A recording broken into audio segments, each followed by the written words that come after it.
Hello, my name is Max and I'm introducing our Community Change project. It is an awareness project activity that focuses on shared experiences that allows individuals that are able-bodied to develop an understanding of what day-to-day challenges that people with physical disabilities encounter.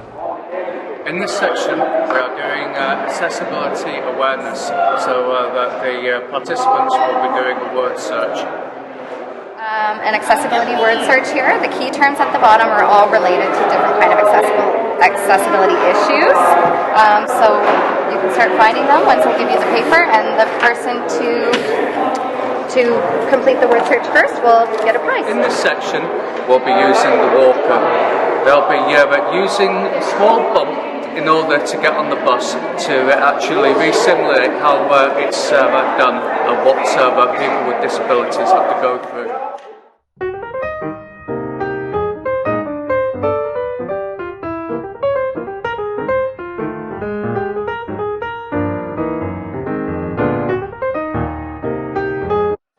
This is the wheelchair section.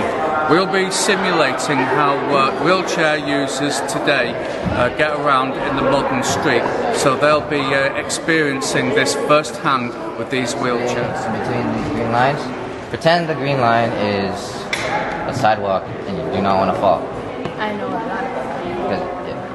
Because sometimes people who are in chairs, when they fall, they can't get back up, right? So try.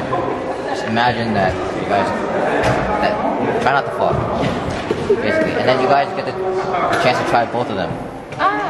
All right.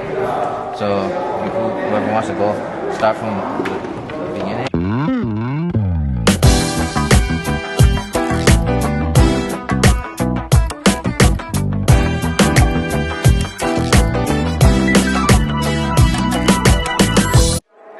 In Station 3, participants will be taking part in an exercise where they will have to be visually impaired. So they will experience what a blind person feels like when they move around in today's society with no sight. So they'll have eyes reduced and they'll be given a long white stick in order to fulfill the experience. Section today. So first of all, I want to show you what I have on the table here. I've got some examples of some various things that people who are visually impaired or blind can use to help them.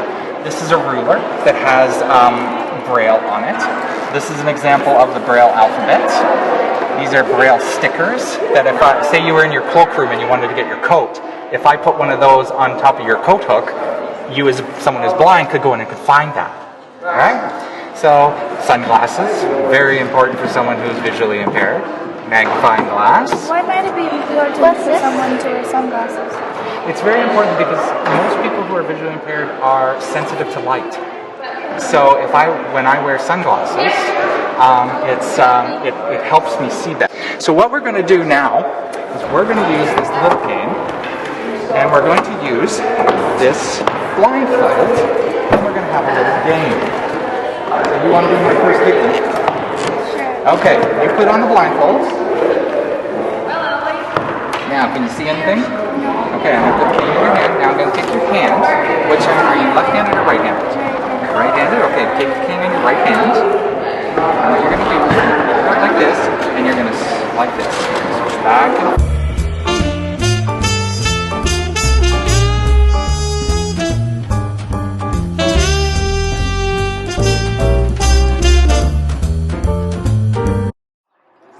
Fourth and last section, this is the hand mobility section. In this section, participants will simulate what it's like to have hand mobility reduction. So they will have their hands taped, and then they'll have two socks put on twice, and then they will attempt to do everyday normal chores that we do.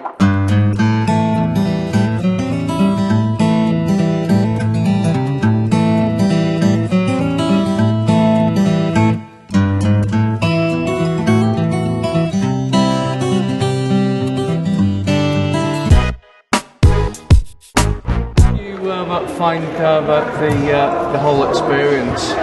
Kind of hard. Okay. Which was the most difficult exercise to do? This wheel. The wheelchair, yeah? What made it so frustrating? You can't turn. You have to turn with this. Okay. Yeah. Was it really hard on your arms? Okay. And how did you find the visual impairment? What was that like?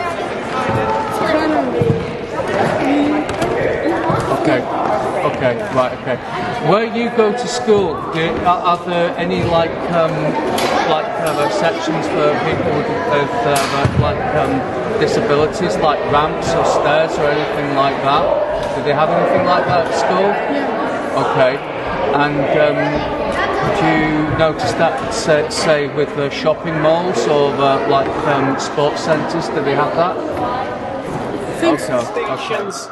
Do you think you had the most difficult experience? What The hand-eye coordination stations. the limits with your hand mobility? No.